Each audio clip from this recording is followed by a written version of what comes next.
Hello, তো তোমরা আগে লং ভিডিওতে সবাই দেখেছো যে আমি গাড়ুর ডাল রান্না করেছি। তো সেই দিন তো দুপুরে রান্নাবান্না করে খেয়েছি, তারপর সন্ধেবেলা প্রদীপ ধরিয়ে ঘরে দিতে হয়। আর আমাদের বাড়িতেই কেনা প্রদীপ দিয়ে প্রদীপ দেওয়া হতো না, মা নিজে হাতে মাটি দিয়ে প্রদীপ বানিয়ে দেন প্রদীপের উপরে একটা ছোট কচু পাতা দিত, তার উপর তেল আর সলতে দিয়ে প্রদীপ ধরাতো, সেই প্রদীপটা দেওয়া হতো।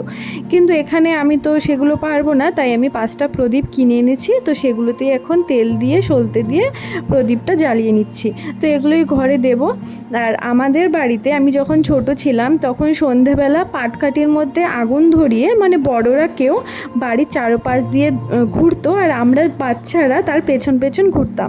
তারপর উঠোনের এক জায়গায় এনে সেই পাটকাঠিটা রাখা হতো আগুন ধরানো অবস্থায়। তারপর সেই আগুনে আমরা হাত পা সেঁকতাম, বলা হতো তাহলে নাকি শরীরে হাত পায়ে ব্যথা কমে যায়।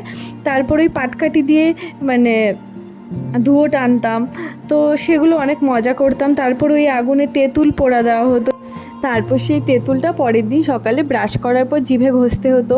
তারপর হলুদ বেটে রাতের বেলা রেখে দিত বাইরে, সেটা দিয়ে পরের দিন স্নান করা হতো। আর এই প্রদীপের আগুনেই হচ্ছে কাজল পাতা হতো, মানে কলা গাছের পাতাটা কাটার পর যে ডান্টিটা থাকে সেই ডান্টিটার মধ্যে এই প্রদীপের আলোতেই কাজল পাতা হতো, যেটা পরের দিন সেই হলুদ দিয়ে স্নান করার পর চোখে পড়তে হতো। তো মাকে দেখেছি এগুলো করতে, কিন্তু এখানে তো আমার সেরম কিছু করা হয়নি, যতটুকু পেরেছি ততটুকুই করেছি। তারপরেই 5টা প্রদীপ আমার রাধাকৃষ্ণর ওখানে আর সব জায়গায় দিয়ে দিলাম। তো চলো আজকের মতো এই পর্যন্ত, দেখা হচ্ছে পরের ভিডিওতে।